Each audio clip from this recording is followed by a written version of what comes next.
Breaking right now on Morning News Now, an overnight upset in a key primary race. This morning, NBC News projects Milwaukee County Executive David Crowley has won the Democratic nomination for governor of Wisconsin, narrowly defeating Democratic Socialist state lawmaker Francesca Hong in the key battleground state. And in South Carolina, the primary race to fill the seat of late Senator Lindsey Graham heading to a runoff with his sister Darlene, endorsed by President Trump, now set to face Congressman Ralph Norman for the Republican nomination. Also this morning, President Trump speaking out about that secret plane swap during the NATO summit after an alleged threat from Iran. I have a lot of threats. I have a lot of threats that you don't know about. Any consequential president has a lot of threats. Non-consequential presidents don't get threatened.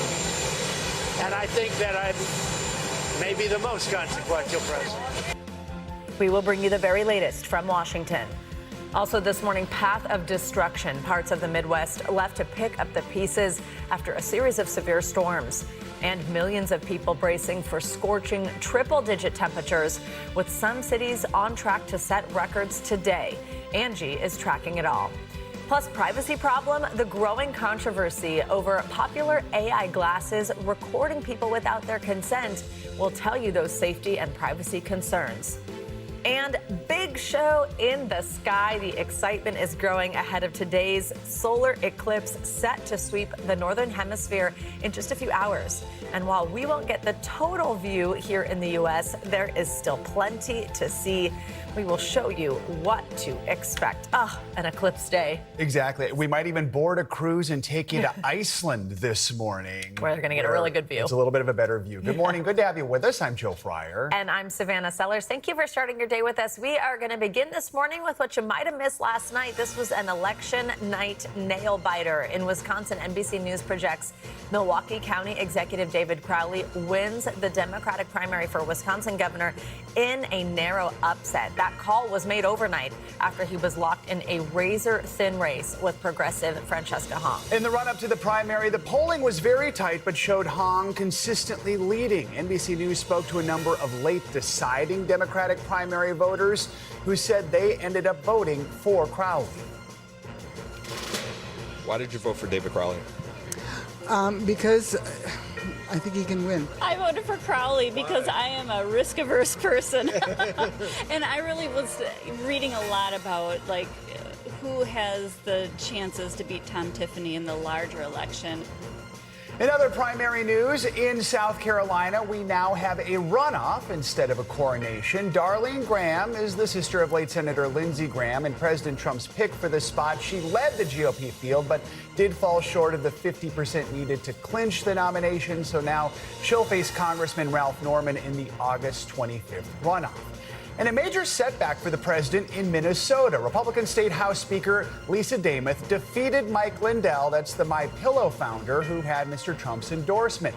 Demuth will go up against Democratic Senator Amy Klobuchar in the race for governor in November. We have a team of reporters following this for us from Washington. NBC News reporter Megan Brand is going to break down the dynamics, but let's start with NBC News Washington correspondent Alice Barr. Alice, good morning. Good morning, Joe and Savannah. And we'll start with the Wisconsin governor's race, really the big talker of the morning because of what it may say about divisions in the Democratic Party. And the buzzword there was electability. Primary voters evidently decided the Democratic Socialist candidate was too much of a risk to be able to win in the November general election in that critical swing state. We are here to This morning, an upset in the closely watched race for Wisconsin governor, with NBC News projecting David Crowley narrowly defeated Democratic Socialist Francesca Hong in the Democratic primary.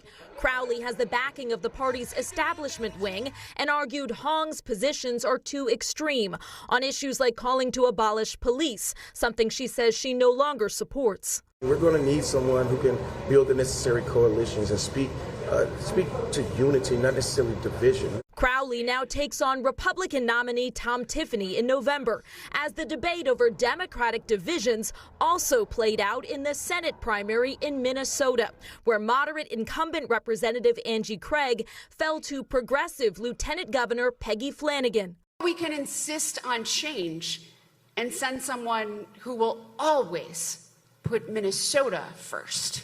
While on the Republican side in South Carolina, Senator Darlene Graham is headed for a runoff against GOP Congressman Ralph Norman in the special election to replace her brother, the late Senator Lindsey Graham.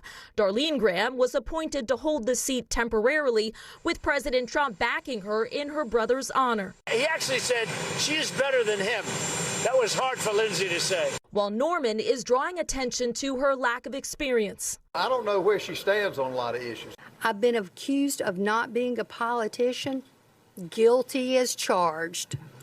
I will spend the next 2 weeks of this runoff meeting with voters and, unlike some politicians, listening to their concerns. And in Connecticut, 14-term incumbent Congressman John Larson lost his Democratic primary to the former mayor of Hartford, Luke Bronin, who is 3 decades younger and campaigned on the need for generational change in Congress, part of a broader push among Democrats. Joe and Savannah. All right, Alice, thank you so much. For more on this, let's bring in NBC News political reporter Megan Brand. Megan, good morning. So let's start with Wisconsin. I want to walk through some of the dynamics coming into that primary day that just made that particular race so razor thin. Good morning. So first of all, this race wasn't even expected to be as razor thin as it was. Polling had actually indicated Francesca Hong in the lead heading into yesterday. But essentially, this was a race between the moderate and the progressive wings of the party here. And ultimately, there were some voters, some in the Democratic Party, who pointed to things like Francesca Hong's social media history, which was controversial, and raised concerns about the possibility that she would not be able to pull out a general election win in a very swing state. Another dynamic to watch here was the fact that this was a pretty unusual path for Crowley. He had actually previously dropped out of the race, and then he got back into the race after a frontrunner had dropped out during a financial reporting scandal. So an unusual path to get to what we saw unfold last night, guys. Let's turn to Minnesota's governor's race. Let's be clear, the Democrat here, Amy Klobuchar, is a Democrat who can win in Trump counties. But now having Mike Lindell out of the race, what does that do for this race coming up in November? Yeah, so Republicans ultimately, they selected Lisa Dameth. She's the Minnesota State House Speaker instead of Lindell, who is a close ally of President Trump, but he's also promoted election conspiracy theories. So, Minnesota is traditionally a bluer state as well. It's a state that Vice President Kamala Harris won by about 4 points. But a notable part of this story here as well is really just the fact that this is a candidate that Mike Lindell was a candidate who President Trump had endorsed. And we saw in other races across the country, candidates who were in these tightly contested races who were endorsed by President Trump pulling out wins in many cases.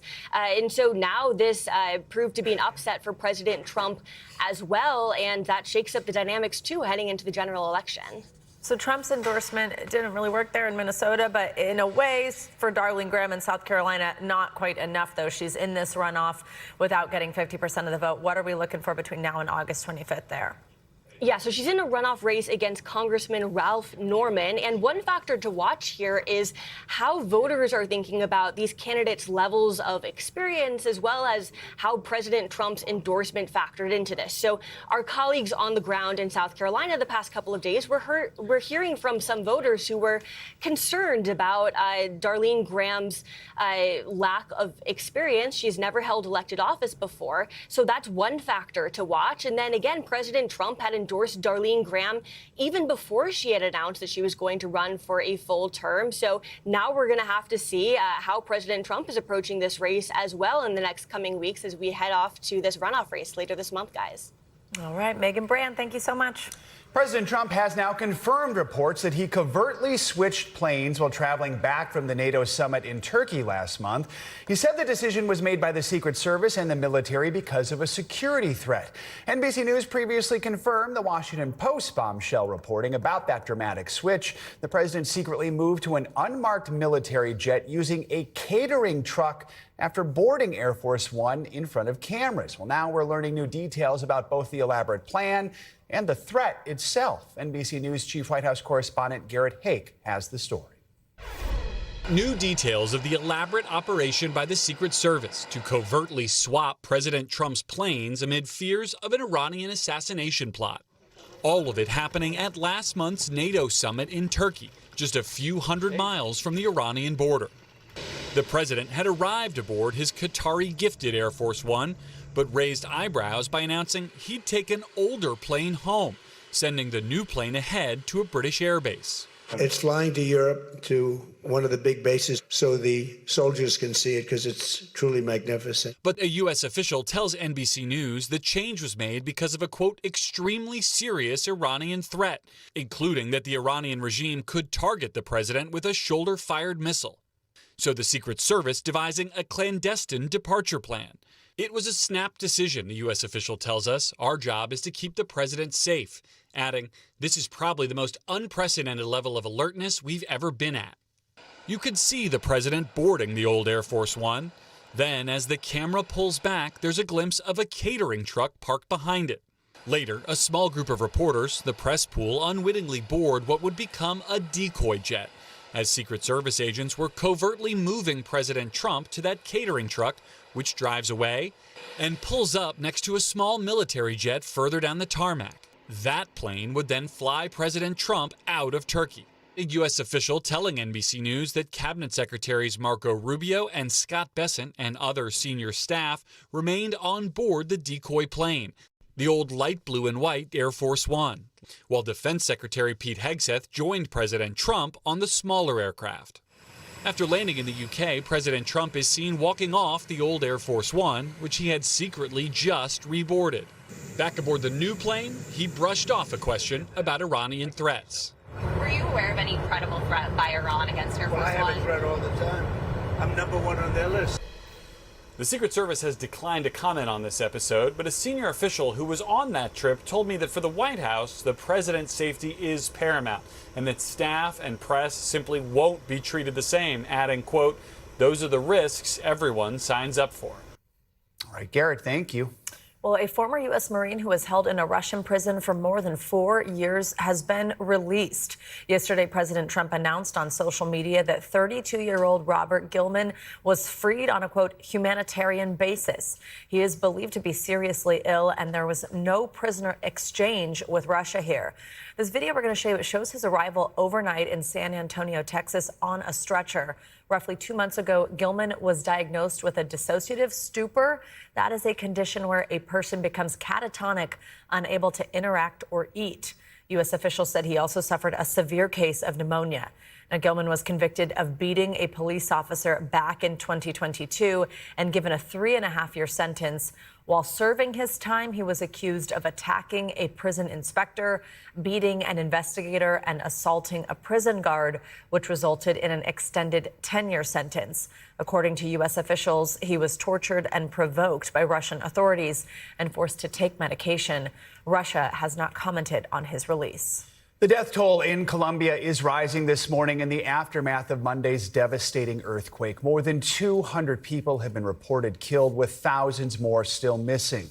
The Trump administration says it's sending a team to the disaster zone to help respond to the powerful 7.4 magnitude quake. Our NBC News correspondent George Solis is in Colombia, where rescue crews are in a race against time, searching for those still trapped in the debris. This hospital torn apart during dangerous tremors that rocked the region when an earthquake hit Colombia. Healthcare workers forced to care for newborns outside. Dylan! A family in Pereira narrowly escaping their home, the ground beneath them cracking. Seconds later, debris comes crashing down. Others scrambling for safety, running out of the school as columns fell around them.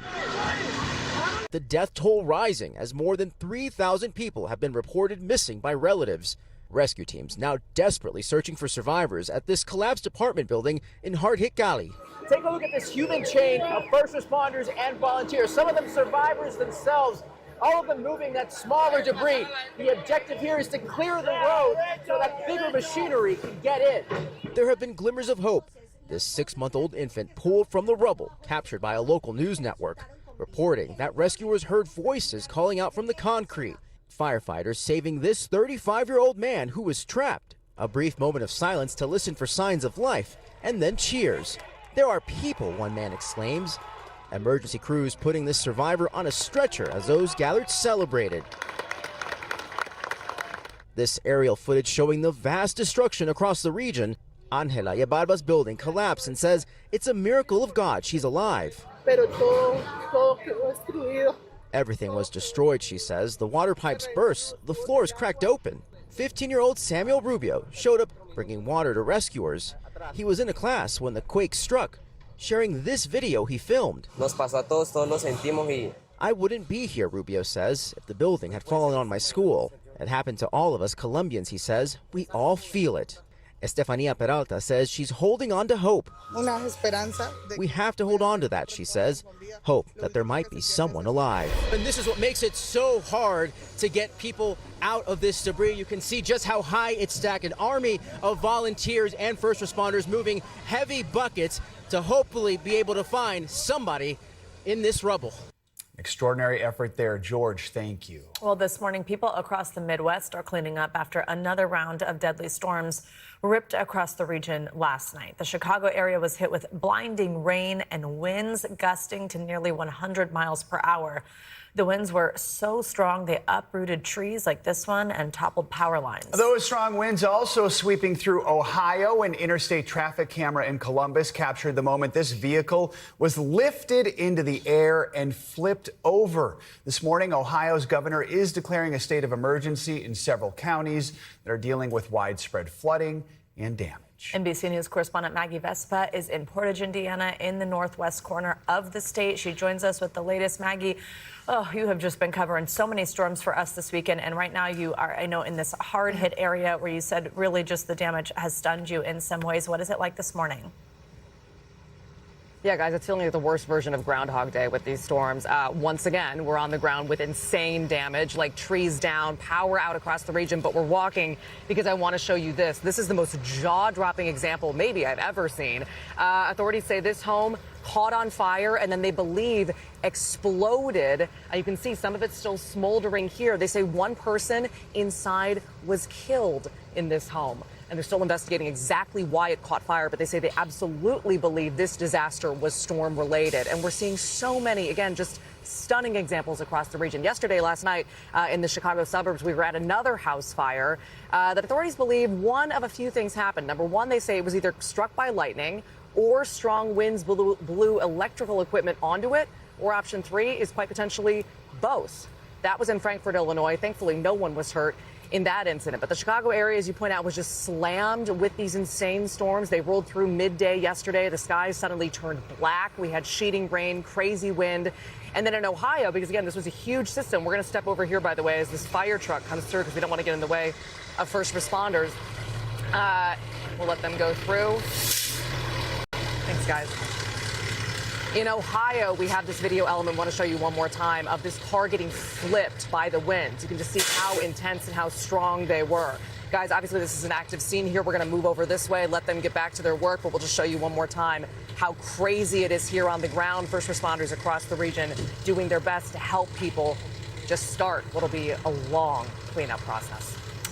Absolutely. All right, Maggie, thanks for bringing us that live report. We appreciate it. Coverage is starting as daylight comes up there on that part of the country, and the severe weather risk is still lingering across the Midwest this morning. Yeah, Angie Lastman is here with the latest for us. Hey, Angie, good morning. Hi, guys. Good morning to you. As Maggie said, this is ongoing, something we're going to have to see kind of develop across other regions throughout the day, but we've already really ramped things up across parts of Indiana, Ohio, stretching into Kentucky, and we've got plenty of flood alerts to prove it. Some flash flood warnings in effect across those regions. This is, a really kind of heavy line of thunderstorms working across that area. We move farther back to the west, and we've got a severe thunderstorm watch that's in effect until 10 a.m. today across parts of Iowa and Nebraska, Omaha and Des Moines included in that. That's going to go through at least the mid-morning hours, but we've got more of these kind of thunderstorms that are likely going to bubble up here as the day goes on. So notice we're still dealing with this same kind of front that has been just hanging around. We've got really intense heat, so no surprise that the ingredients are there there for that severe weather to pop up as we get through the day today across parts of the plains and the Midwest. By tomorrow, still some of these scattered to, strong thunderstorms across parts of Colorado. The Rockies stretching into Ohio, parts of the Midwest, you're going to see those, as well as the potential for some heavy rain and the flooding concern to last too. Here's where we're watching for the severe threat as we get through at least this evening. 16 million people, parts of the plains stretching across the Midwest, down through the Ohio Valley. We've got Evansville, St. Louis, Des Moines, all included in that. It's the wind gusts and the hail that we're most concerned about, but of course, an isolated tornado not out of the question. And remember, I said there's plenty of flood alerts. That's another big concern today as we gear up for an additional multiple inches of rain. And in some spots, we could be looking at 5+ by the time we get through at least tomorrow. And I sound like a broken record, but the heat continues. We've still got these above normal conditions across much of the southern tier of the country. 52 million people under those heat alerts now, and still running anywhere from 10 to even 15 degrees above where we should be for early August. We've got 101 for Waco. It's going to feel like 106 for St. Louis today, 90s in Lexington. We've got 94 for the actual temperature in Macon, but feeling like 101. And unfortunately, that continues even as we get into tomorrow. There's not a whole lot of relief across this region, even for the extended period, guys. Angie, we have to share with Savannah our new name for August. Oh, yes. Go ahead. I'll let you do the honors. We've decided it's August. Ugh. Really sums it up. Really just, Angie's going to have shirts made. My birthday is August 26th, so I don't appreciate won't that be so on much. that day. That day it'll You all be show up with the August shirts right. on my birthday. We'll be back to August. It'll be for the that other day. 29 days. 30 days? Yeah. August is 31 days. This is my trick, is the knuckle I thing. always get confused with July and April, May, August. June, July. 31, I think. There you go. More to come here on Morning News Now. Later this hour, passing policy at top university, dropping letter grades for freshmen. More on the movement to support students' mental health. Up first, though, we have developing news out of the Middle East, a deadly attack on a cargo ship in the Red Sea. We'll tell you what we know next. Stay with us. We are back with an inside look at one of the most sacred sites in all of Christianity. The Church of the Holy Sepulchre in Jerusalem sits on the site where many believe Jesus was crucified, buried, and resurrected. Now, researchers have found evidence to prove it is in the right place. NBC News Chief International Correspondent Keir Simmons got exclusive access. Keir, good morning. From the Garden of Gethsemane. It is here at the foot of the Mount of Olives that Christians believe Jesus prayed before he was arrested. Now, across the holy city of Jerusalem, evidence that may lend credence to another part of that biblical story. In the biblical city of Jerusalem, along its narrow, cobbled streets, where Jesus walked 2 millennia ago, you can follow the Stations of the Cross to one of the most important churches in the world, the Holy Sepulchre. Over thousands of years, millions have worshipped here, their faith unmoved by science. But now, the restoration of the historic church floor has revealed something to scientists that may show this church is truly built in the holiest of places. At the center of the Holy Sepulchre, where many Christians believe Christ was crucified and buried, right next to the small chapel built over what is said to be the true tomb of Christ, archaeologists looking beneath the floor have uncovered the remains of 2,000-year-old grapevines and olive trees. They took the body of Jesus and bound it with burial clothes along with the and that could be significant because at the time of Jesus, the Gospel of John speaks of a garden. Now, in the place where he had been crucified, there was a garden. Put them here. Italian archaeologist Professor Francesca and her assistants. Look at this. Yeah. This is incredible treasure. Oh, yeah. Describe looking under the church floor as like turning the pages of a history book. There were a lot of pilgrims.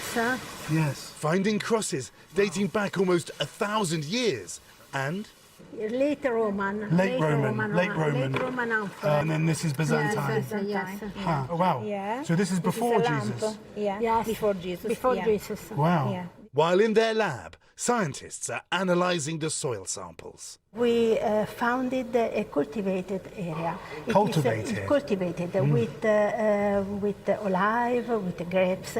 Olives and grapes? Yes, yes. Back then, small gardens of olive and grape trees were nestled beside the walls of Jerusalem.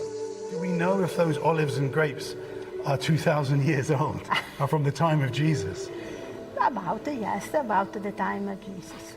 And in this place was also the garden. The walls of the church are adorned with paintings portraying Jesus' final hours, the tomb, and a garden. The road that came to the city, this gate was named the Gate of Gardens. And we were given a rare few moments to film inside the chapel, encasing the tomb. Millions of pilgrims have prayed here. If you are a Christian, this is the holiest place you can possibly be.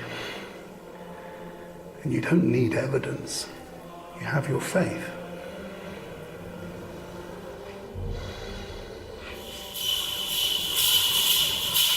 Faith without the need of science. Now finding scientific support. Where the Christ crucified has a garden. Inside the garden have a tomb. And now we know that there was a garden here. Of course, yes. Around the tomb of the Holy Sepulchre was a garden. Yeah. Archaeology is a science.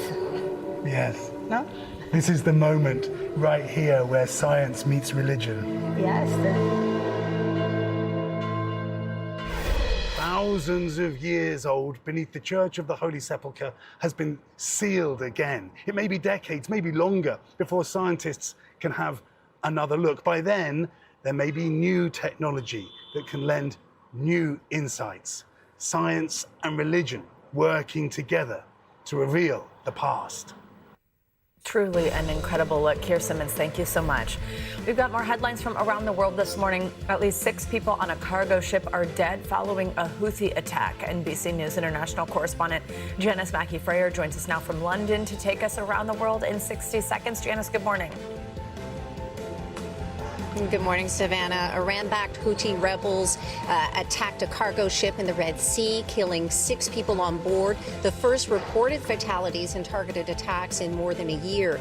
U.S. forces also said they fired missiles on a container ship in the Gulf of Oman for trying to breach a blockade on Iranian ports. The incidents show that even with diplomats saying there's progress to reopen the Strait of Hormuz, the war, now stretching into its 6th month, continues to have an impact on the world's most critical shipping lanes. VinSpace, the Vietnamese aerospace company, says it has signed a deal with SpaceX to send its first satellites into orbit. The satellites will be launched in 2027 on a ride-share mission on SpaceX's transporter, owned, of course, by Elon Musk. VinSpace will develop the satellites to test its technology in orbit. It marks the latest move by Vietnam to develop a space industry. And finally, after a decade together, Cristiano Ronaldo and Georgina Rodriguez have tied the knot, marrying in a private ceremony in eastern Portugal. The soccer superstar and model have 5 children together who naturally attended the ceremony, which was described as intimate. Ronaldo has just come off his record-tying 6th World Cup. The couple posted a photo on their Instagram account showing their simple gold rings and their initials tied together with a heart. And that, Savannah, is a look at what's happening in the world today. What do you buy, though? After 10 years together, that's kind of amazing. Janice, thank you so much. Well, coming up, forget your BMI, maybe. Researchers say there is a better way to weigh your risk of heart disease. Dr. John is here to tell us what that is. Your weekly checkup is next on Morning News Now. Dr. Dave. We're back now with a new policy coming to one of the nation's top universities that could cut back on some of that anxiety that comes with freshman year. Starting in the fall of 2027, the University of Michigan's College of Literature, Science, and the Arts will drop traditional letter grades for first semester freshmen. So instead, students are either just going to get a pass or no credit on their transcript. In a statement, the school says the goal is to help students acclimate to college life and, quote, curb the mental health crisis unfolding among college-aged individuals. For more on this, let's bring in clinical psychologist Dr. Jen Hartstein. Doctor, it's so good to have you back with us. I got to say, I love this story, and I think it's just, it's such an interesting conversation to unpack. So remember, I talked a lot about my own anxiety on the show, but I mean, freshman year, it was tough for me, just the life transition of moving out, of being on your own, and really this workload that comes along with college and what that can do to you. So talk about what freshman year in particular does, what it means that freshmen are going through as they try to make that transition. It's a big transition, Savannah, as you're mentioning, right? We're really leaning these young people into adulthood, and they're trying to figure out how to do basic things, their laundry, schedule themselves, make sure they eat, make sure they take care of themselves. And so all of that just kind of tossing them in creates anxiety, creates worry. And oftentimes they aren't taking care of themselves in the way we need them to, just stepping into adulthood. So I think the idea behind this is good, although I have some concerns about it. I want to hear about those concerns. I do got to say, like, I haven't thought about my GPA, you know, like since I guess you get your first internship or job or something, right. And then it's sort of like, I don't know, you got a degree, you know, like once you're years from it. But it meant so much stress back at the time that it's so difficult to kind of square that up. So what does the research say about the stress that GPA can put on students? You know, it's interesting. There is some research that says it puts a lot of stress on students, but it's also what students know. I mean, this is how we gauge accomplishment and whether or not they've gotten their skills or they've gotten the material, all of those things. And the truth is that if you read all the fine print on the Michigan thing, grades are still going to be there. They're just behind the scenes. So even though on your transcript, it's only going to say pass or no credit, they're actually still going to be grades, which for me would be more anxiety provoking because I'd be like, well, what's my grade really? And what does that really mean? So I'm not sure that for someone like me, that would be helpful because I know that there's a grade somewhere. So, and also, what am I basing my progress on? I don't really know that. And then second semester, when you start to give me grades, how am I going to handle my anxiety that? So there's a lot of pieces in here. I think we're understanding what type of student Dr. Jen was right now. But yes, Dr. Jen spent a lot of time in school. So did I, by the way, but I just think like the pressure, the lid of the pressure off I'm into. Is that your main concern, what you just described? I think we're missing the point. I don't think grades are the only thing that are challenging the mental health, right? I think building community, I think understanding how to take responsibility and accountability for yourself. So I think that this is a lovely stopgap, but I don't think this is addressing the bigger part of mental health challenges for young people in college. Really quickly then, I mean, you're kind of touching on this, but I mean, Michigan's actually not the first school to introduce this kind of pass-fail policy for students in that first semester. So what do you say to the critics who argue that reducing that pressure doesn't help students in the long run? I think that it's one piece of a bigger puzzle. So I think that we can start here, and I think it would be great if schools start to think about a week where kids show up on campus and we teach them how to be on campus, how to eat right, how to take care of themselves, give them the basic understandings of how to be on their own. And then the grades are just part of that. It's not the bigger issue. So I think we have more to do. Dr. Jen Hartstein, great conversation. Love this one. Thank you so much. Time now for our weekly medical checkup. And this morning, we've got a look at what your waistline might be telling you about your heart. We also have a new study that's revealing the major keys to boosting your brain health sooner rather than later. NBC News medical contributor Dr. John Torres is here on set to break this down. Good morning. I've been sucking my gut in for last minute and a half. Well, I know. Well, no, so it's about your waistline. So the interesting thing here is that there's been, you know, this indicator, BMI. Everybody probably knows about that. They've probably heard about it. Maybe remembers the stress of learning some of this information in a doctor's appointment. But now that your waistline could actually be a better indicator of heart disease. What's the connection there, and how big of a change could this be? And actually, I think it can be a big change because they have people look at it, and essentially what they did is they did a study, 60,000 people, 20 years older and above. They looked at both their BMI, see what category they fell into, and then their waist circumference, and also they used something called a waist-to-hip ratio, but their waist circumference is the main thing. And they said, okay, let's see what happens. If you're normal weight and you're overweight, but you have a low waist circumference, in other words, you have a smaller waist, then you did not have any issues with things. On the other hand, if you were in that category but you had a high waist, circumference, in other words, your waist was a little bigger than normal, then you had a 10 to 50% chance of dying of what they call these 9 outcomes. Those are mostly cardiovascular disease or what we call all-cause mortality. So what do you do here? What's the doctor's orders, and how do you find out what your waist circumference is? Well, number one, remember, BMI is just a number. It's just one of the numbers we use. It's a screening tool, and we're finding out it's not the best screening tool. It's waist circumference because it indicates visceral fat, the fat we have around our organs. That's the better number. And so know the healthiest waist sizes. And it doesn't matter on body type, height, any of those things. They have numbers set down for you. For women, it's 34.5 or below are the healthy sizes. That's inches. For men, it's 40 or below are the healthy waist sizes. The way you do that is just go essentially right above your belly button or right over your belly button and just measure around your waist. Measure it out. See if you fall in that category. All right, there if you you go. do, regardless of your BMI, that waist circumference is a better indicator of your health. Wow, and maybe a time to talk to a doctor about that, depending on that number. Okay, this is another one kind of about weight loss here, too, or similar lines, that a low-fat vegan diet meant that people who were following that lost weight without counting calories. I'm going to be honest, doesn't really sound like a surprise because what are you eating on low fat and vegan? But what's the takeaway here? So, interesting takeaway, because they looked at 223 people and they were obese, and they said, let's put you on, some are going to be on this low fat vegan diet, others can eat whatever they want. And the ones on the low fat vegan diet ended up eating less what they call high energy dense foods, less calories. And no surprise, and I think, like you said, the biggest thing here is that kind of food that you look at in a low fat vegan diet is something that all of us could use, whether we're vegans or not. And essentially, it's the fruits and vegetables, the high fiber content of the foods. And the theory is that fiber actually fills you up.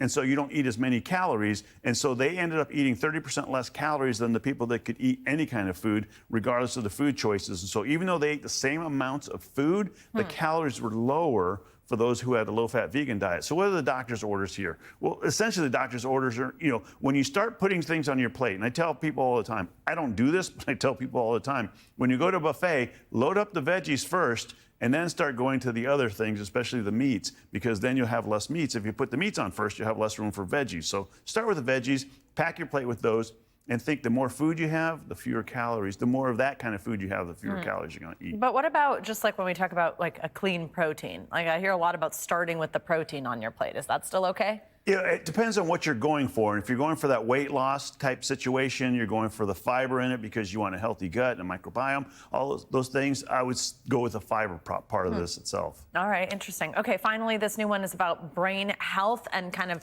prioritizing it earlier in life. What do we do? Yeah, and they looked at the study and they actually interviewed thousands of people, a couple thousand people, and they said, what's the big deal here? And they said 60% of them want to prioritize their brain health early in life, but they don't know how to do that. And this is important because whether you have a family history of brain issues or not, all of us need to start early, and we have found out that starting in those young ages, 20s, 30s, 40s, really is an indicator of what's going to happen later in life with your brain health. And particularly starting with a couple things you can do. Exercise, regular exercise, good quality sleep. And we found out when you sleep, your brain actually flushes out all the things that go on during the day, all the irregularities in your brain get flushed out. And so you want to take care of that.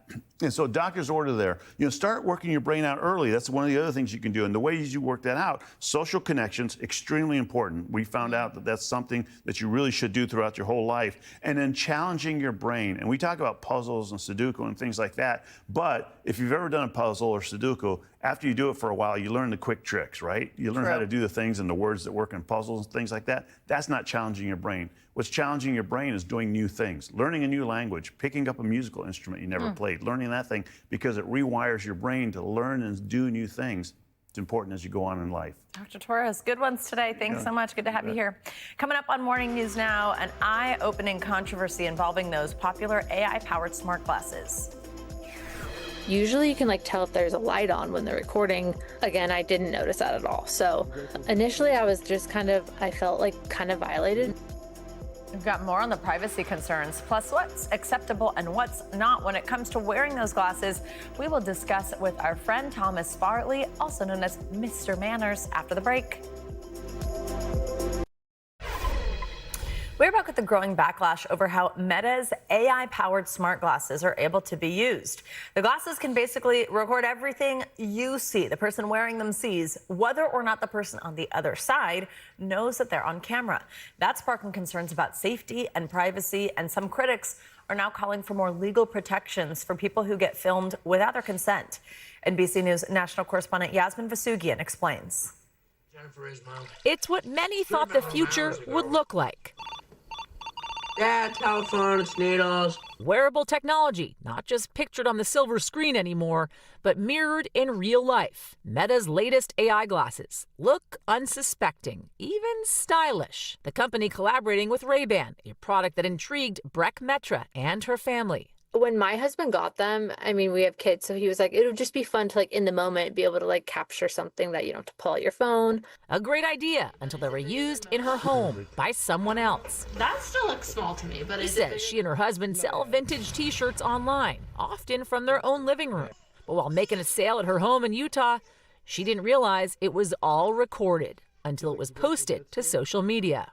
Usually you can tell if there's a light on when they're recording. Again, I didn't notice that at all. So initially I was just I felt kind of violated. My kids were in it. He kind of blurred them out, but he didn't in some of the shots. She asked the content creator to delete the post, and instead she says he blocked her. She escalated it to Instagram, also owned by Meta. I filed a complaint and I sent them the video and the screenshot. They sent me an auto email back saying thank you, and then we'll look into it. After a family member also complained to the user, the video was deleted, but not before it racked up some tens of thousands of views, Breck says.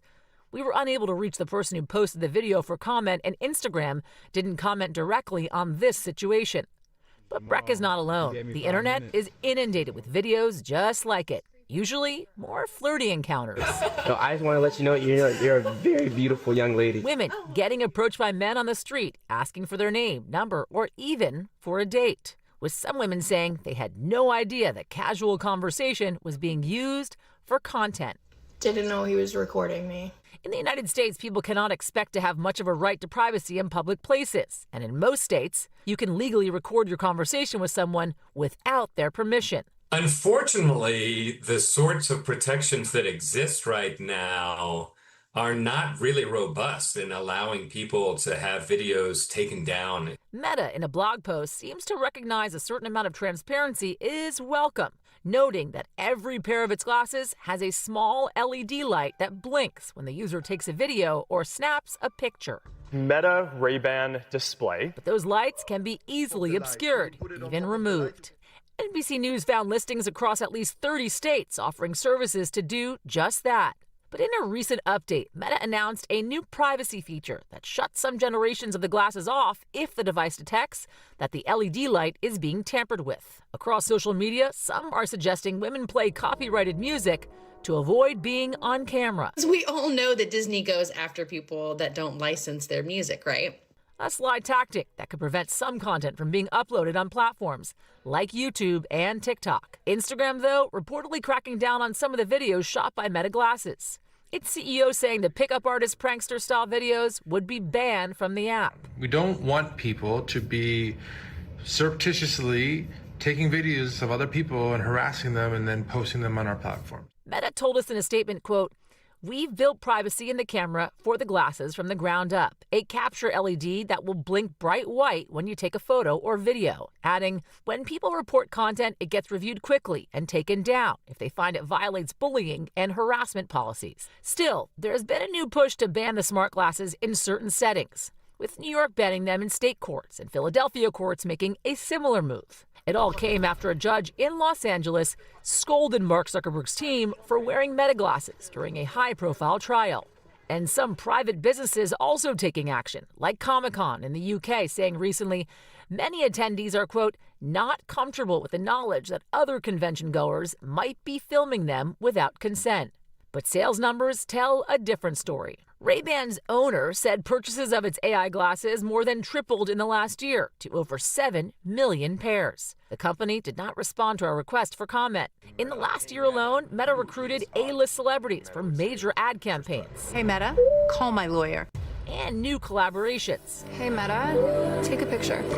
advanced technology that once seemed a lifetime away. Good morning, Mr. Ham. But comes with complications that we're dealing with now. Yasmin Vasugian, NBC News.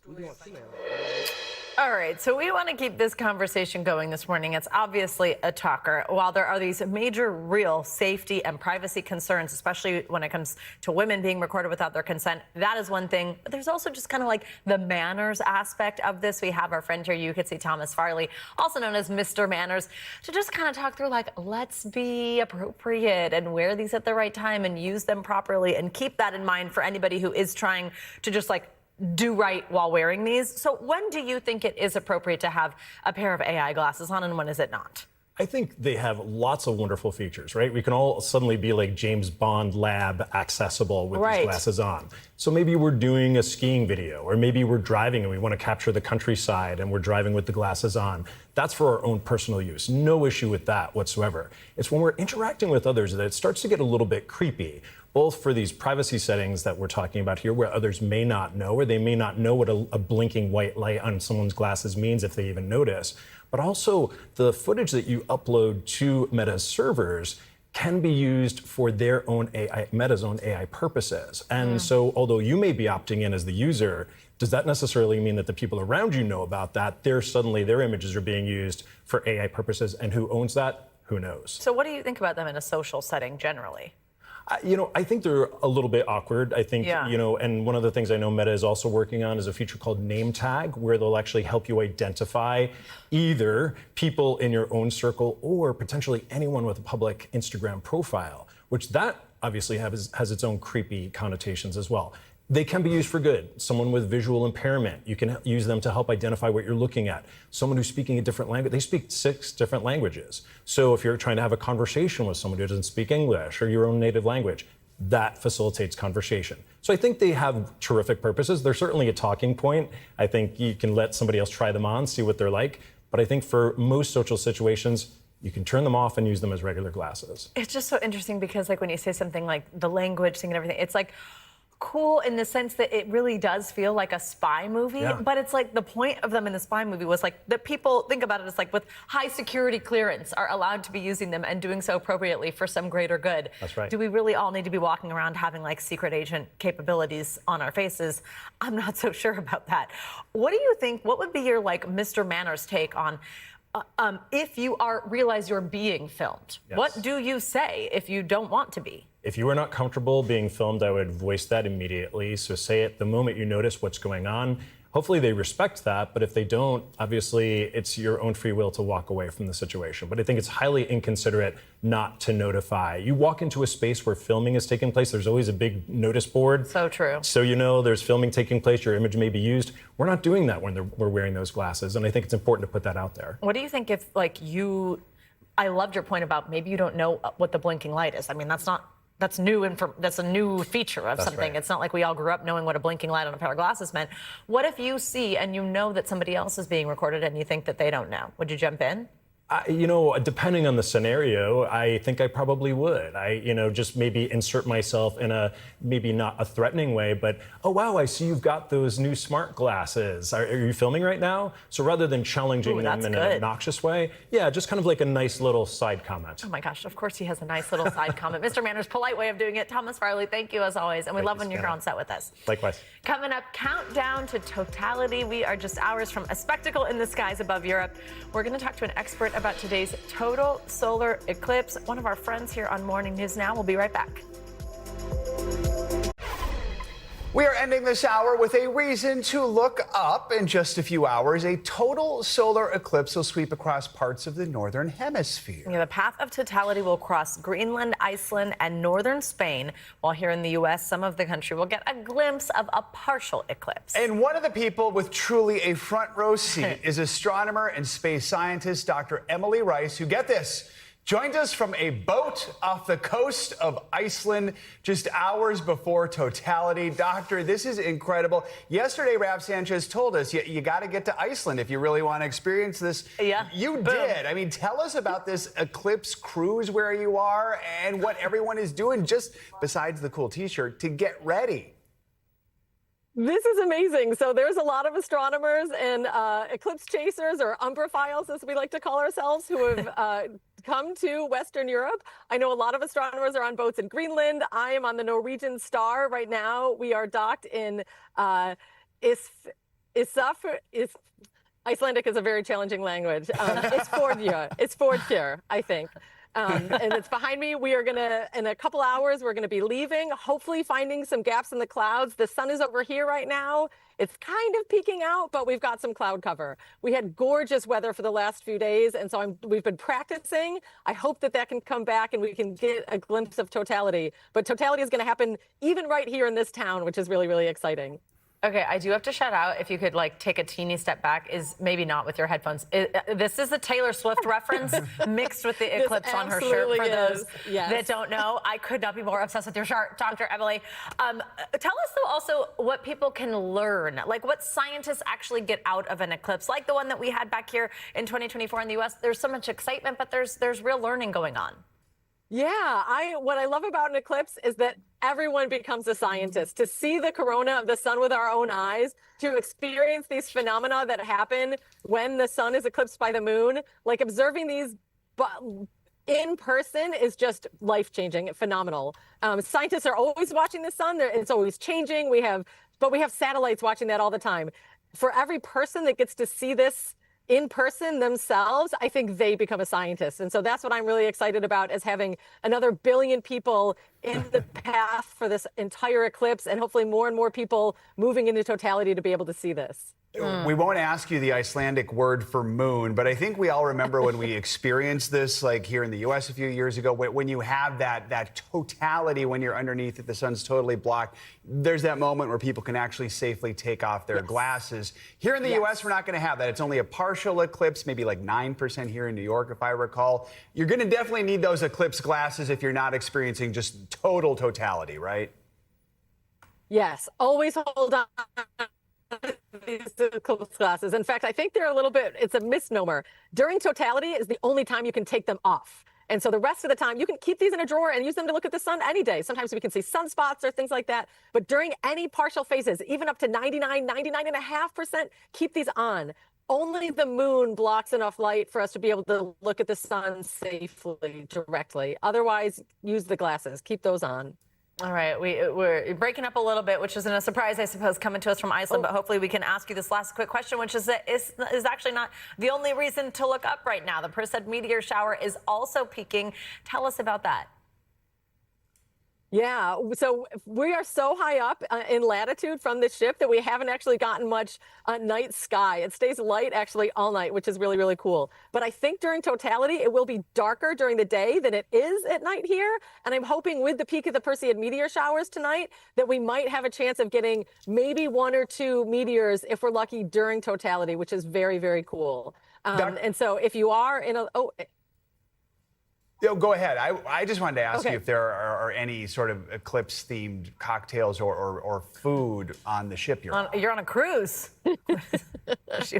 Yeah, on the ship we're I just went to a grocery store in Isfjordur, and I got some chocolate bars, dark chocolate, eclipse themed, and so I'm very excited about these. These are 70% dark chocolate with sea salt. Yeah, I don't think we have any specialty cocktails, but we'll have to make them. Missed opportunity.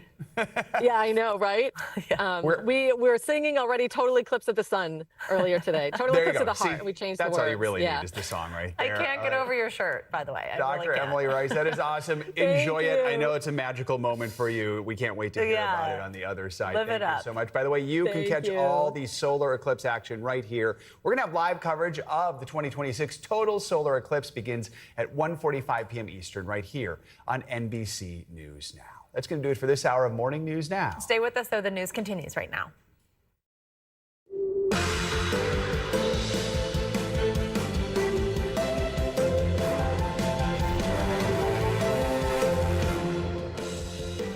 Good Good morning. Thanks for joining us this Wednesday. I'm Savannah Sellers. I'm Joe Fryer. Right now on Morning News Now, relentless scenes of utter devastation greeting millions across the Midwest.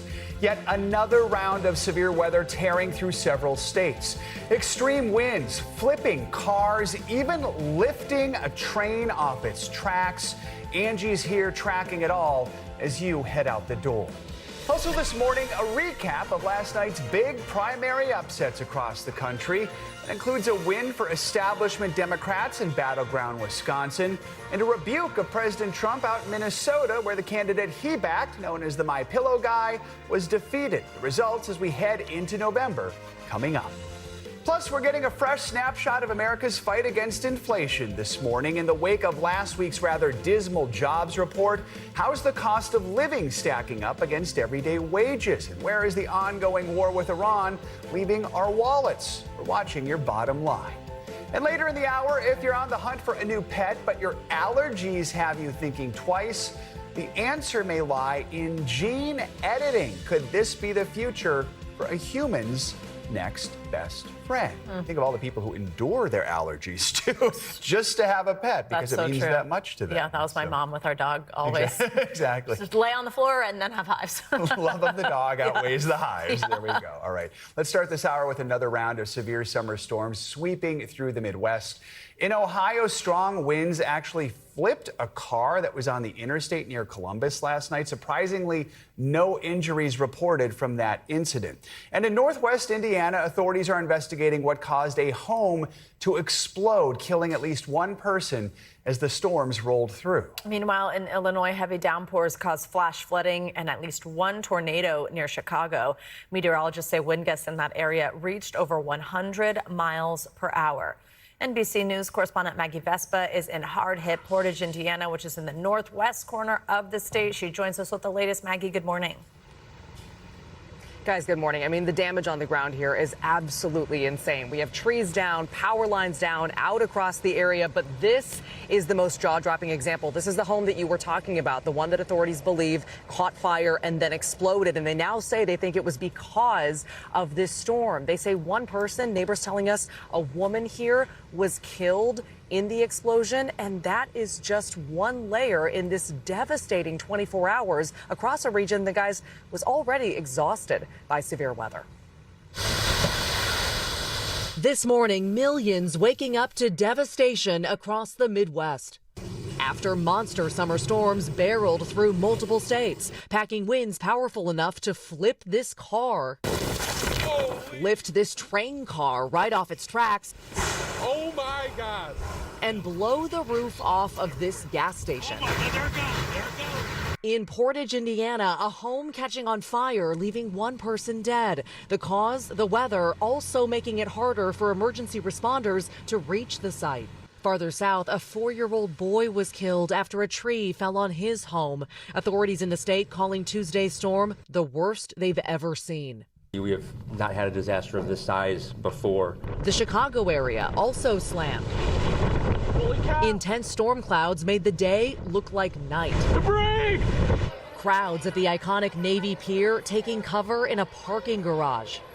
In Frankfort, Illinois, crews spraying hot spots for hours after this house fire that officials believe was caused either by a lightning strike or powerful winds ripping down live power lines. Tammy McKee and her mother barely made it out alive.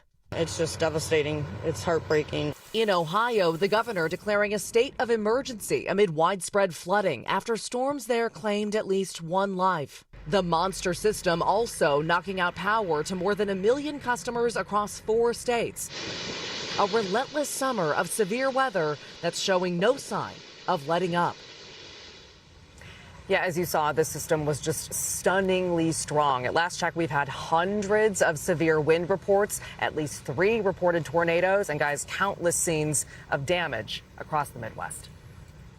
All right, Maggie, thank you so much. Let's get right to meteorologist Angie Lassman. She is monitoring another active weather day. Angie, good morning. Hey, good morning, guys. And we've already kind of ramped things up so far this morning. Plenty of alerts to get through and a whole lot of thunderstorms already firing across parts of the Ohio Valley. Notice we've got flash flood warnings up and down parts of Indiana, stretching into Kentucky. 16 million people in total dealing with these flood alerts. And that's not it. We've also seen this new thunderstorm watch issued across parts of Illinois, stretching back into Iowa.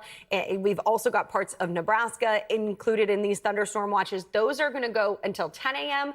and 1 p.m. So we've still got some time as these kind of lines of thunderstorms work east. And this is going to be the general kind of setup for today. We've still got these stationary fronts hanging around. So with that heat, it's not going to be hard for us to see some of these thunderstorms still firing up well into the afternoon and evening hours across the plains and the Midwest. Tomorrow, we're still going to see those scattered strong storms anywhere from Colorado to Ohio. Notice, again, they're scattered, but they still could be quite intense with some of those stronger storms developing into the second half of the day. That's the case today from anywhere across parts of the plains, stretching down to the Ohio Valley. We're going to see the wind gusts and the hail be the biggest threat, but isolated tornadoes not out of the question either. On top of that, already dealing with the flooding concerns. And notice, even through tomorrow, we'll pick up an additional couple of inches in some spots. We could see upwards of 4, maybe 5 inches, closer to 6 in some locations. So we are concerned about flooding through that region. Across the South, it's the heat that is still getting your attention. 52 million people dealing with these heat alerts with temperatures well above average for this time of year. It's 90s and feeling like triple digits for a whole lot of folks. That's St. Louis, Lexington, Tupelo, Macon, all into the 90s and feeling much warmer than that. Tomorrow, still hot, still humid, 101 in Dallas for your actual temperature. We've got 110 for what it'll feel like in Charleston. So not a whole lot of relief. If you're looking for the cool kind of conditions, they're not going to be across parts of the South and stretching into the plains anytime soon, guys. This is all the way through the weekend. You can see St. Louis into the high 90s. We've got triple digits for Columbia. It's still a scorcher out there for a lot of these folks. All right, Angie Lassman, thank you so much. Well, this morning, results are coming in from primaries in 6 states, and we are getting a look at who will be on the ballot in this fall's critical midterms, all with control of Congress at stake. NBC News Chief Capitol Hill correspondent Ryan Nobles is in South Carolina following the latest. Ryan, good morning. Good morning. Here in South Carolina, the Republican primary for U.S. Senate is headed to a runoff, but the big surprise was in Wisconsin, where David Crowley, the more moderate candidate for governor, who at one point had gotten out of the race, got back in, won the endorsement of the state's sitting governor, has squeaked out a narrow primary win over the Democratic Socialist candidate Francesca Hong. It's a major win for moderate Democrats in what has become a very competitive primary season. This morning, an upset in Wisconsin with national implications. Establishment-backed candidate David Crowley defeating Democratic Socialist Francesca Hong in the race for governor. The race, a much-needed win for moderate Democrats as the party debates its future, with multiple recent victories from very progressive candidates ahead of the key midterm elections that could shape Congress. We're going to need someone who can build the necessary coalitions and speak to unity, not necessarily division. Crowley's victory was narrow. Hong had been leading in the polls, but drawing controversy over some past positions, including calls to abolish the police and to cancel Thanksgiving, though she recently backtracked under pressure. But the Democrats' ideological divide continuing, on display elsewhere in the Midwest, with Minnesota's Lieutenant Governor Peggy Flanagan, another progressive, defeating moderate incumbent Angie Craig in a Senate primary. This campaign was about the many versus the money. Well, guess what? The many just won.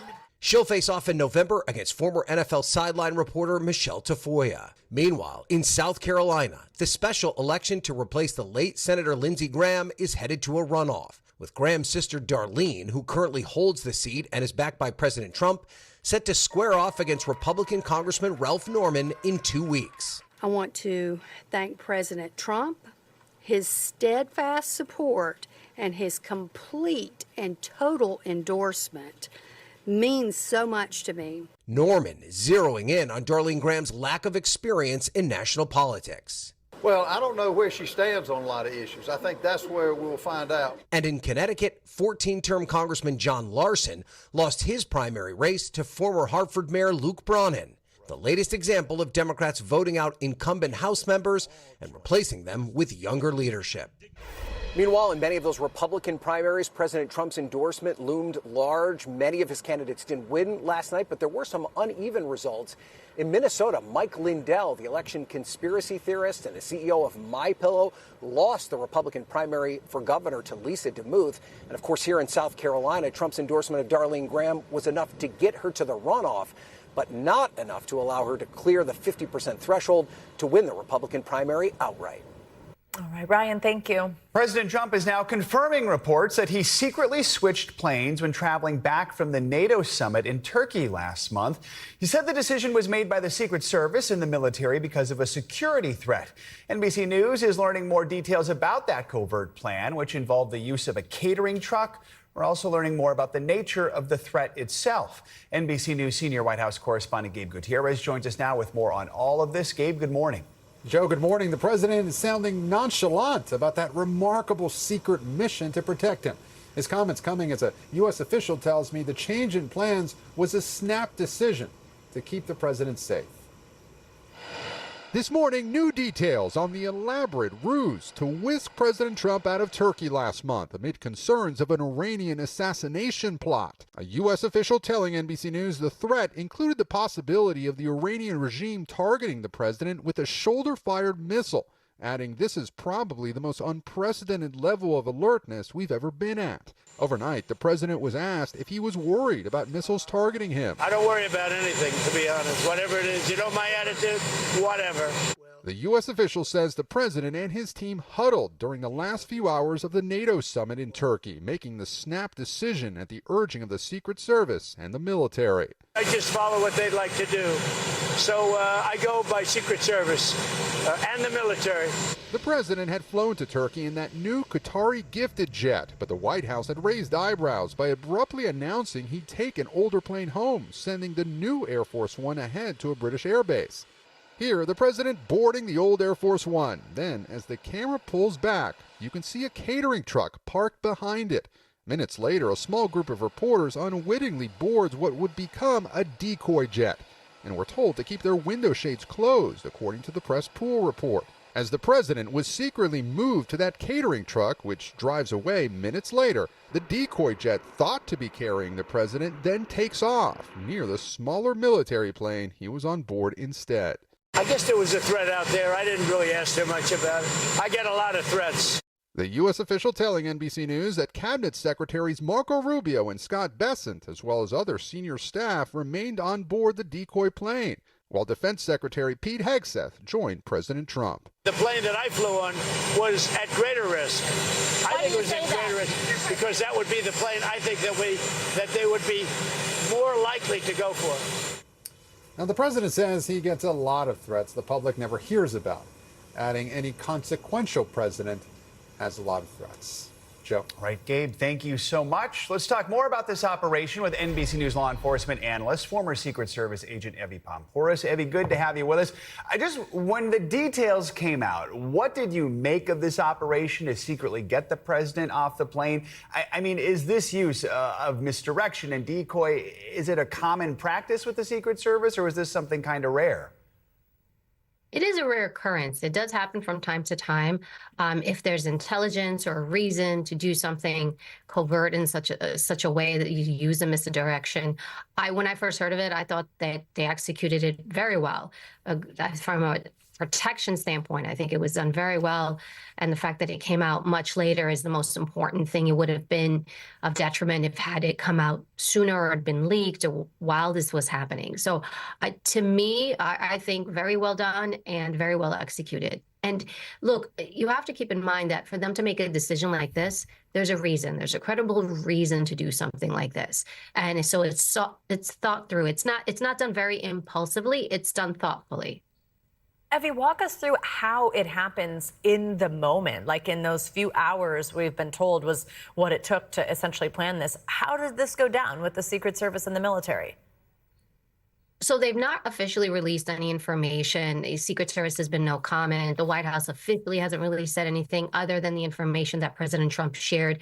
But ideally is you collect intelligence. The U.S. Secret Service is not a creator of intelligence. They are a consumer of intelligence. So when that intelligence comes in, they'll look at it and they'll decide how likely or not likely is this going to happen? Is this credible? Could it occur? I would suspect, too, given the region of the world that they're in, it's Turkey, the proximity to other countries in the nearby area, also maybe issues within Turkey, lack of safety, security, any leaks happening within there. They're thinking we are better off doing this than not doing this. So putting something like this together, I don't want to say it's difficult, but it does require some moving parts, individuals doing things. And the whole point is for nobody to know. I mean, there were plenty of times, even when I worked, when you would see kind of these secret trips that the president would take to Afghanistan or different countries. There were times where I was out of the loop and I would show up to go to work literally at the White House and they say, oh no, he's on his way to Afghanistan. So That's how covert and secretive they keep them, even from us. If you're not technically on the shift or working, you don't need to know. That is covert right there. And Abby, I think what stood out to many about this operation is that priorities were laid bare. Only Defense Secretary Pete Hegseth joined President Trump on the military plane. You had Secretary of State Marco Rubio, the Treasury Secretary Scott Bessent, other senior White House aides, not to mention all the journalists, left on that decoy plane. I mean, what does that tell us? Is it basically that for the Secret Service, the president is the priority and that's it, or is there more at play here? So there's been a lot of questions about a duty to warn. So in this specific situation, you are on Air Force One. Air Force One belongs to the Air Force, the military. You have all these other entities. The White House is taking part. So in this scenario, the Secret Service is protecting the president. They're not there to protect everybody in this situation. So they decide based on the intelligence they are getting for our protectee, this is what we would like to do. Now, the decision to maybe have notified others on the plane, that would have been either up to the White House or up to the National Security Council. So it would not have been on them to notify others. Also, I have to kind of remind people the obvious. When you are near the President of the United States, you become a target. He's a target, you're a target. It doesn't matter whether you're a cabinet member, it doesn't matter if you work the White House, it doesn't matter if you're a journalist. When you make the decision to get on that plane and to be around him, you become a target. The president made that point on the plane. Fascinating perspective, Evie. Thanks so much for joining us this morning. Now let's get to the latest in the ongoing rescue efforts in Colombia following that devastating earthquake. As of this morning, more than 200 people have been killed in the quake, and now it is a race against time to find thousands of others still reported missing among the debris. NBC News correspondent George Solis is on the ground with how rescue teams are responding. George, good morning. Hey, Savannah, good morning to you. I want to give you a live look at what's happening right now. You can actually see some of the first responders here deep into the rubble here, some of them actually inside of the structure. This is a race against time. They are now down to the last 24 hours in that window where they could still be expected to find survivors. Now, that's not to say that a miracle or two won't happen, and that is certainly the hope here. Tragically, thousands are still missing, and that death toll now staggering and hovering above 200. This morning, small glimmers of hope amid the devastation in earthquake-ravaged western Colombia. In hard-hit Cali, 31-year-old Diana Troncoso rescued after an agonizing 16 hours buried under her crumbled 4-story apartment building. After finding her in a crevice, rescuers cheering the life-saving victory. Droves of determined first responders and volunteers again working through the night at the site of this collapsed building. After hours of working, nothing deters this group of volunteers and first responders, all of them hoping for a miracle. In Pereira, a brief moment of silence to listen for signs of life, and then cheers. There are people, one man exclaims. Emergency crews putting this survivor on a stretcher after 36 hours trapped in the rubble. Aerial footage shows the widespread destruction across the region. Buildings flattened, homes crumbled, even schools not spared. 15-year-old Samuel Rubio was in class when the quake struck, sharing this video he filmed, now bringing water to rescuers. I wouldn't be here, the teenager says, if the building had fallen on my school. Angela Yabarba's building collapsed and says it's a miracle of God she's alive, racing down the flight of stairs after knee surgery. Everything was destroyed, she says. The water pipes burst, the floors cracked open. Estefania Peralta says despite the devastation, she's holding on to hope. There's no time to spare, she says. Every minute counts, every minute matters. Yeah, and again, just take a look at some of the heavy machinery being used to move some of the debris here and the rubble. Aftershocks, guys, still a very big concern. We actually had one last night, and you might not be able to see, but there's a structure right next to me. There is concern compromised buildings like that could still fall. And again, officials now asking, these firefighters now asking volunteers to actually take a step back and just let them get on top of the structure to hopefully prevent any tragedy. Guys. All right, George, thank you so much. Stay safe. Much more to come on this hour of Morning News Now, including some brand new numbers on America's fight against inflation. How is the ongoing war with Iran still impacting price tags here at home? First, though, after the break, we are mere hours away from Europe's first total eclipse in more than 25 years. So what's it going to look like from our shores? We're going to show you what to expect next. Welcome back. Today, millions of people are preparing for one of the most spectacular sights on Earth, a total solar eclipse.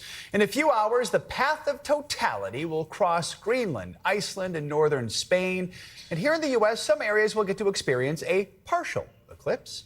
NBC News international correspondent Raf Sanchez is in northern Spain with the assignment of the week. Raf, good morning. Joe, good morning. Assignment of the week for sure. No shortage of sunshine here in southern Spain right now. It's going to be a very different story in a couple of hours' time. We are right in the path of totality here, which means we are going to see the complete solar blackout and the total wonder of the total eclipse. This morning, excitement building across Europe with lines for solar glasses ahead of the continent's first total solar eclipse in more than 25 years. The sun will be completely covered by the moon for millions of people along the path of totality, which runs from Greenland past Iceland and into northern Spain. The total eclipse here will last just 1 minute, 43 seconds, but long enough to attract nearly 500,000 tourists who will be gazing skyward. It's an amazing event. These photographers set up at a Spanish vineyard, hoping for the perfect shot of the celestial spectacle. Thousands of Americans have flown in, including the Fulmer family from Las Vegas. Point to the sky. Right up there. Today's eclipse falling on Max's third birthday. We are chasing eclipse to see the whole line of totality. This will be her second and my third. And this is my first. Oh, you're in for a real treat. Any tips for me? Savor the moment. Yes. Just really live in it. You're like looking through the glasses and you're seeing it, and then all of a sudden it disappears in the glasses and you take them off, and it's like this fireball in the sky. Like millions of other Americans, they hit the road to see the 2024 eclipse over the U.S. What's the moon doing? He's taking a bite. Of what? Of a little sun. He's taking a bite of the little sun? Very excited. Al covered it for today from Dallas. Let's get him on, okay, because it's starting to come. Oh, wow. Today's eclipse will be partially visible in the northern U.S. A reminder of 2024's moment of solar magic, when it felt like the whole country was looking up in awe. And Joe, we are definitely going to have the best views here in Spain, but folks back in the U.S. aren't going to miss out completely. The eclipse will be partially visible in the northern U.S., starting in Alaska. That's around 8:27 a.m. local time. The sun there is going to be about 37% covered at peak. The eclipse then visible in the continental U.S. little after 1:50 p.m. Eastern. If you're in Maine, you're going to see the sun about a quarter covered. My hometown of Boston, it's going to be about 16% coverage. And then, Joe, I'm afraid by the time it reaches you in New York City, we are down to just 9%. So that is going to be just a little sliver of the sun sliced off at that point.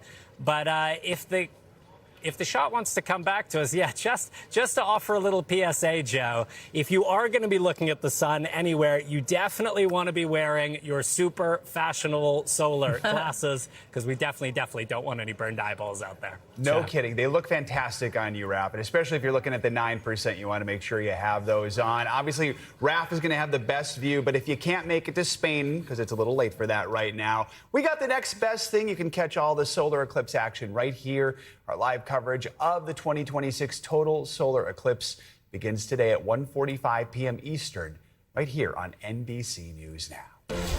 Well, let's get a look at what else is making news around the world, including the Thai Prime Minister suspending gun purchasing permits after a recent school shooting. NBC News international correspondent Janice Mackey-Freyer joined us from London to take us around the world in 60 seconds. Janice, good morning.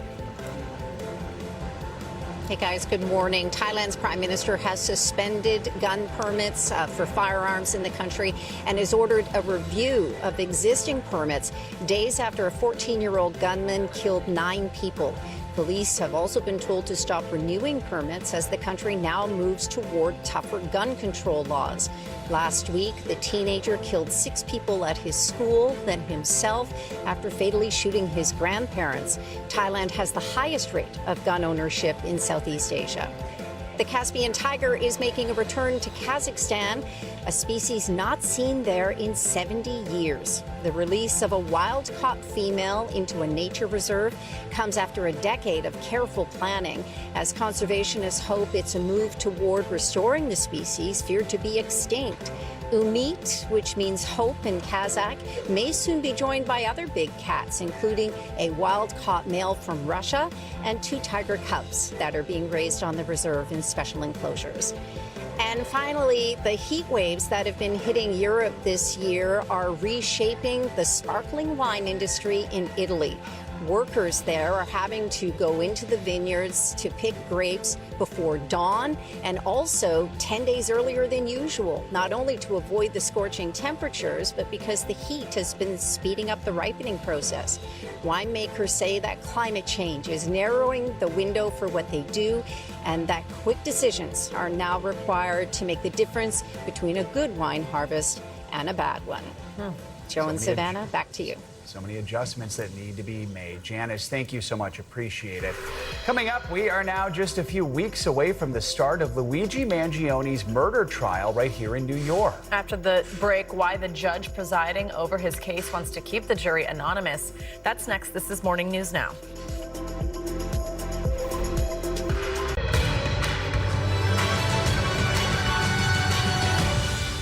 We're back now with a closer look at what's making news in the world of politics this morning, starting with a Democrat running alongside a former Republican in Arizona. NBC News political reporter Megan Brand joins us with that and more. Megan, good morning.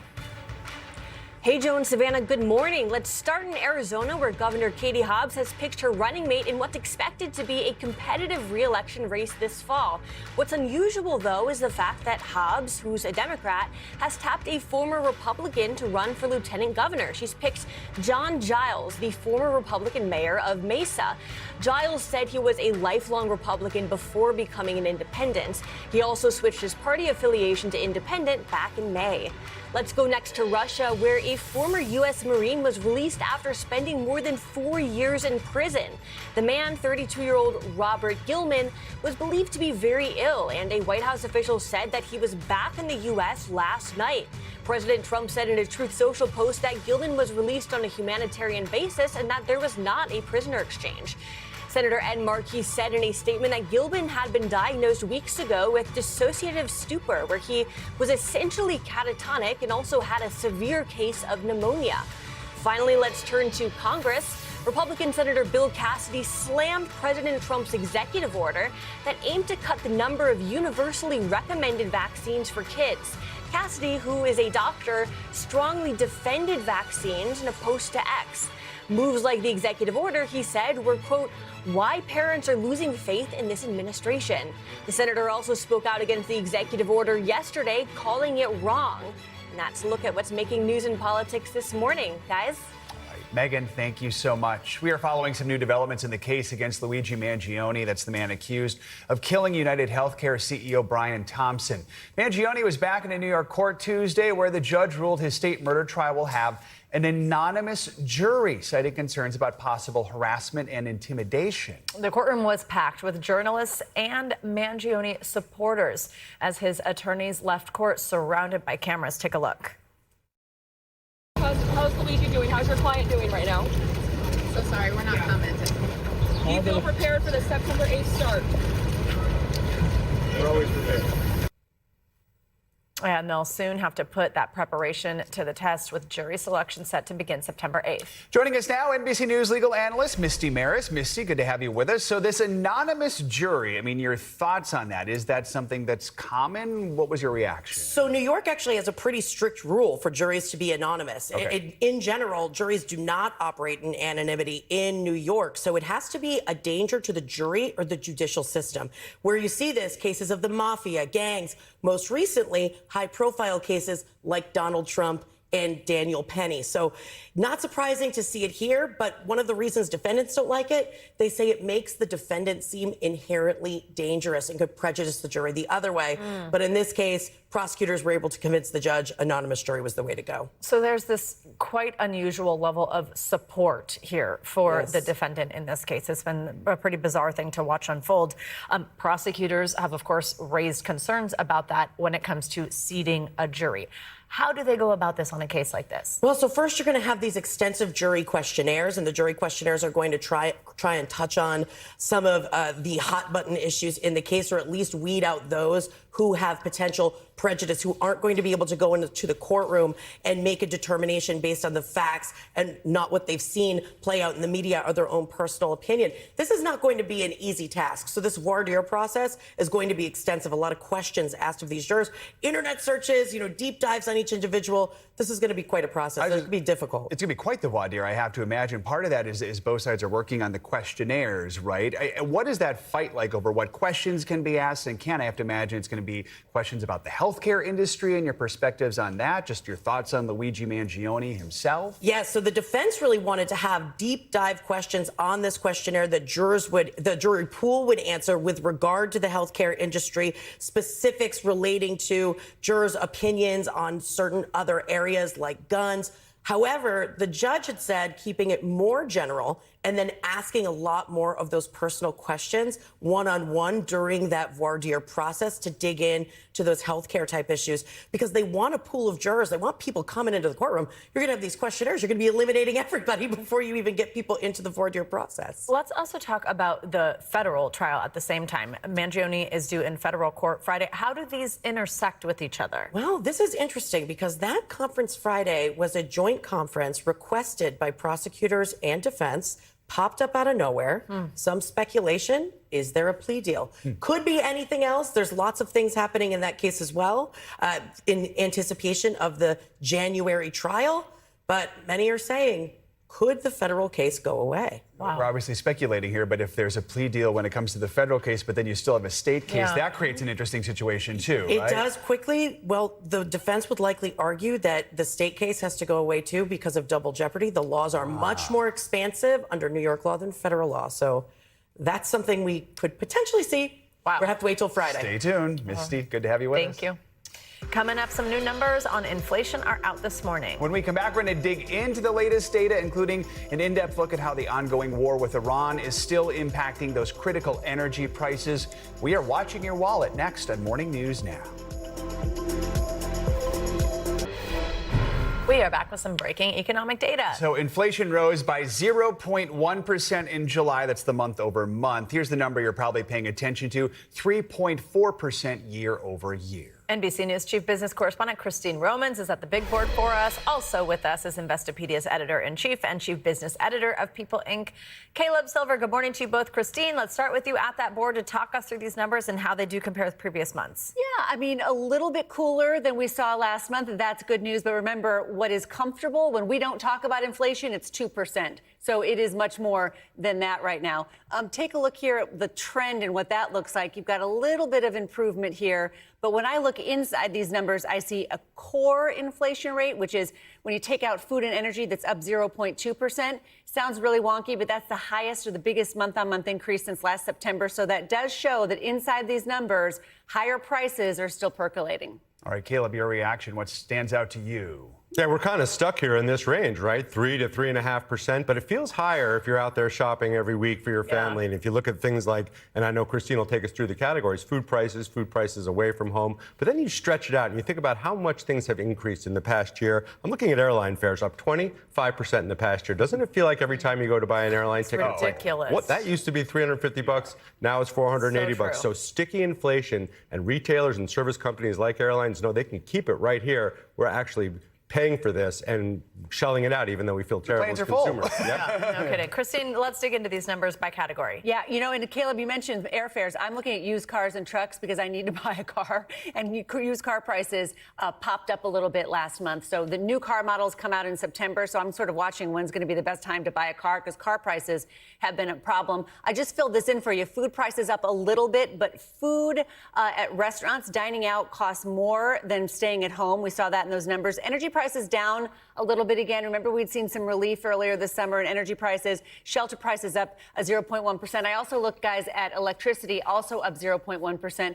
It's interesting. I was reading a Republican pollster who was saying never before had he seen Americans to a person know exactly what they paid last month for energy and for electricity and for car insurance. And so there is this affordability top of mind for everyone. So each of these little numbers, even a 0.1% increase, means it's more expensive today than it was a month ago. Literally a discussion we had over the weekend while we were riding in a taxi in our household. Right. Okay, so the Federal Reserve obviously paying close attention when they meet in 35 days, 5 hours and 15 minutes, but they're probably not going to do anything. The Fed's going to get another inflation report, the August inflation report, before it meets next on interest rates. And right now it's 50-50 on whether or not they move rates in either direction, which means they probably won't. We got that weaker than expected jobs report last week that tells us the labor market's weak. So hiking rates to combat inflation right now might have the opposite effect on the labor market. Don't expect the Fed to change anything, which means rates are here for a while, and the price is the price. Probably going to go higher if there's more tension in Iran. Christine, I know one of the other things that you're always keeping an eye on is wage growth and then how inflation stacks up against that, what that ultimately means for everybody at home. What do you see? So if this top number is inflation in July at 3.4%, you can see wages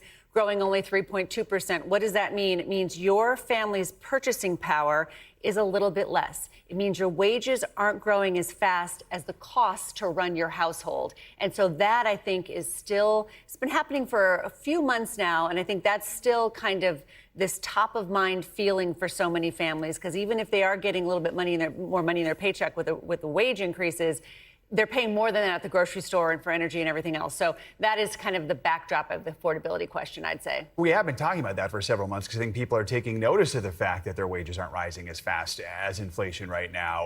What is that doing to the economy? Just what's some of the advice you have for people who are trying to figure out the best way to stretch their dollar? Yeah, they're going to have to continue doing it because rates are going to be right where they are. Even if the Fed moves them, it's going to be a quarter point, not a very big difference. So financing costs are high and prices continue to sort of trend higher right now. And if you're an airline or if you're a retailer, you know that these prices are pretty sticky. We are paying them and they don't have to move them down because there's price elasticity for the moment. At some point, consumers might tap out if the economy continues to weaken, but we haven't seen that yet. All right, Caleb Silver, Christine Romans, thank you both very much. And if you are going out, well, when you think of a wild night out, you're maybe picturing a younger crowd. But many watering holes around the country are now catering to Gen X customers. That's because for many night spots, it's not necessarily the younger patrons who are keeping the party alive. It is the more mature customers who are keeping the bars in business. I spoke with a music venue in Michigan to better understand what's behind the shift and how bars are adjusting. Like a good cocktail, the bar scene has been shaken, as the days of a crowded club of 20-somethings seem to be drying up. Now it's Gen Xers who are going all in on nights out. We've finally lived long enough to become the target demographic for nightlife. With bars seeing a business boom among adults from their late 40s to early 60s. Gen X is really kind of the bread and butter of the industry right now. It comes as Americans are sobering up. A recent Gallup poll found only 54% of adults say they're consuming alcohol. That's the lowest number in nearly 90 years. But while more than half of adults under the age of 35 say drinking, even in moderation, is bad for your health, only 48% of people 55 and older said the same. The trend has some owners tapping into a more mature crowd, throwing theme nights that revel in 80s nostalgia to keep the drinks flowing. Just outside Detroit, the Magic Bag even hosts dance parties with the Early Birds Club. Who are these early birds? So an early birds event is more of a Gen X event. We started about 6 o'clock. We ended about 10 o'clock. And it's for people that got stuff to do the next day. As for Gen Z, a recent poll found they're staying home more often on weekends, mostly hoping to save money. Of course no one's drinking. You have to take out a loan, a small business loan, for a night out. Still, bars and restaurants have found some success in catering to younger patrons, introducing mocktail menus and hosting reality TV watch parties.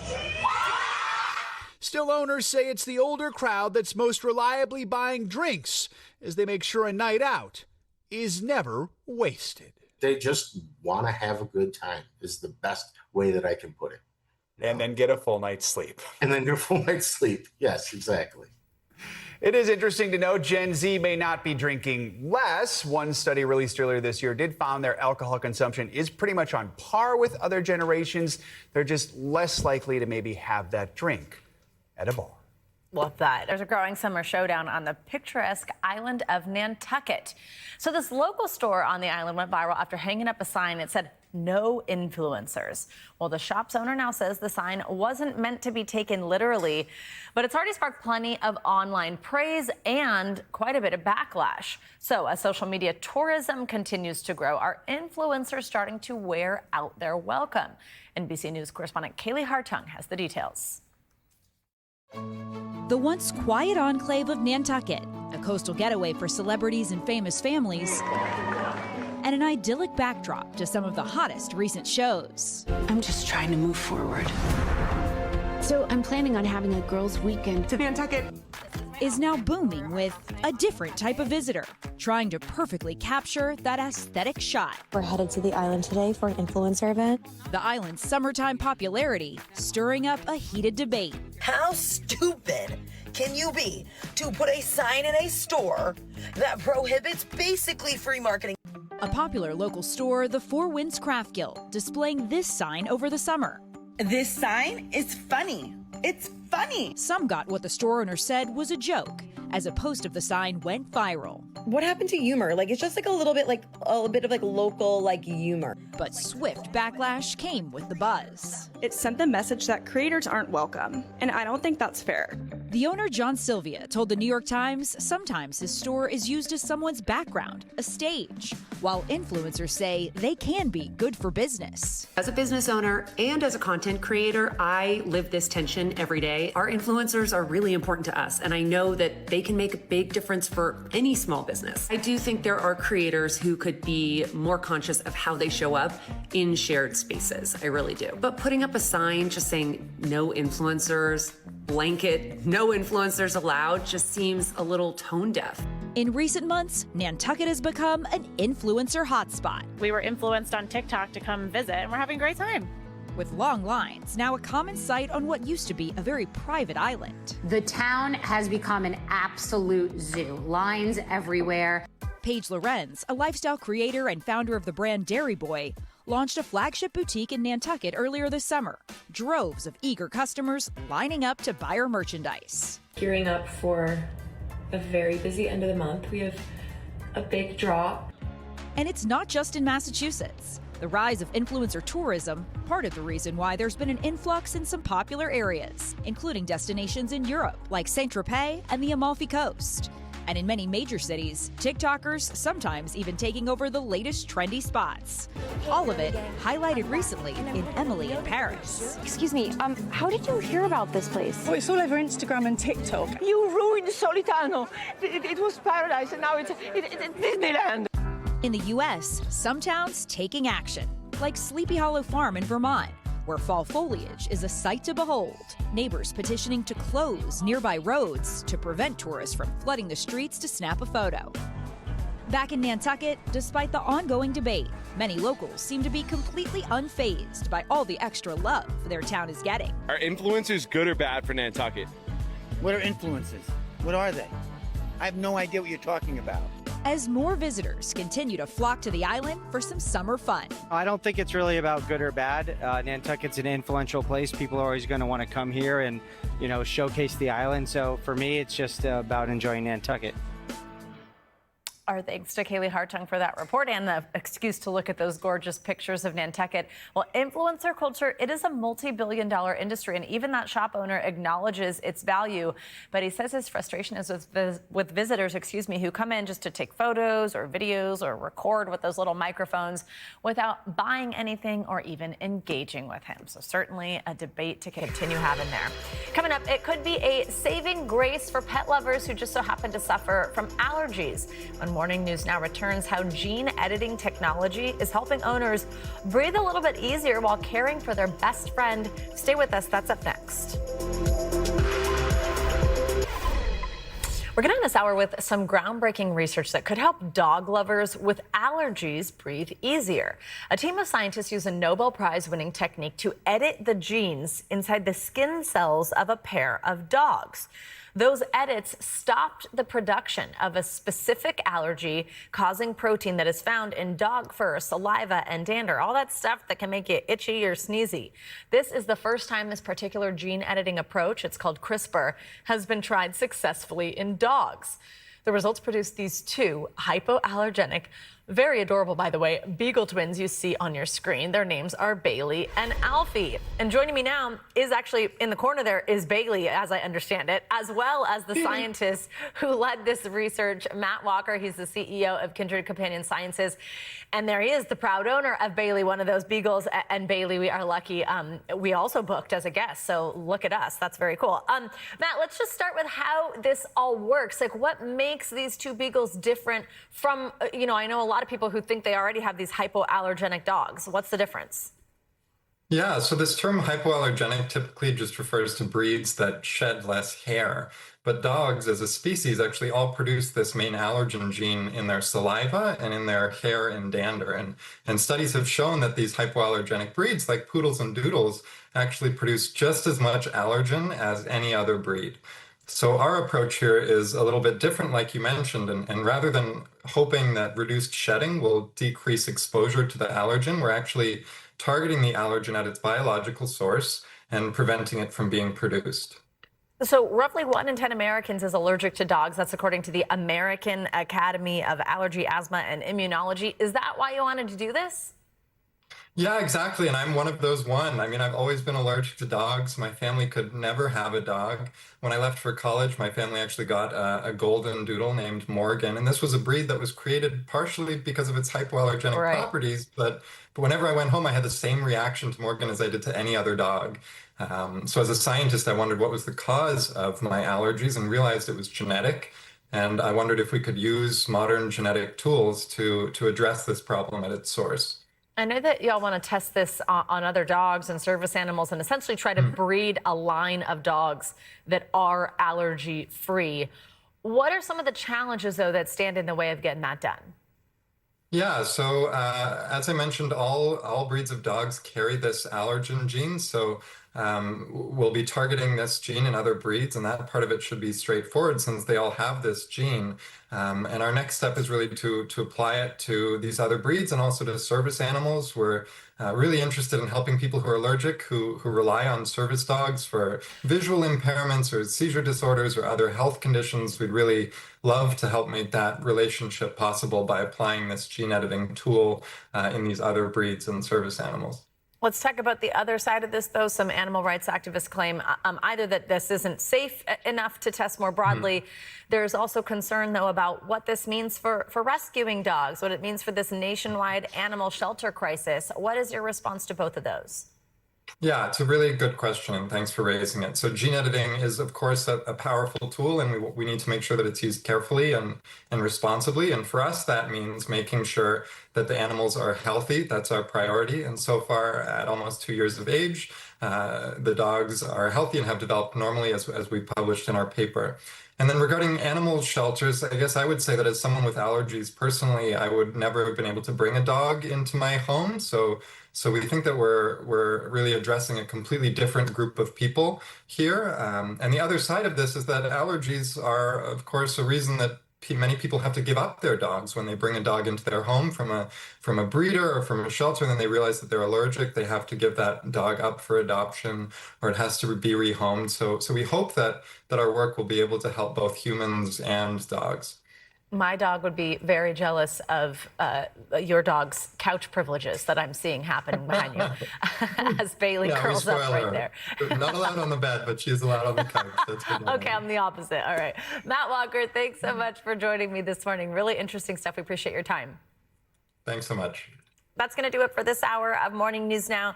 But the news continues in just a moment. Stay with us. We thank you for watching, and remember, stay updated on breaking news and top stories on the NBC News app or watch live on our YouTube channel.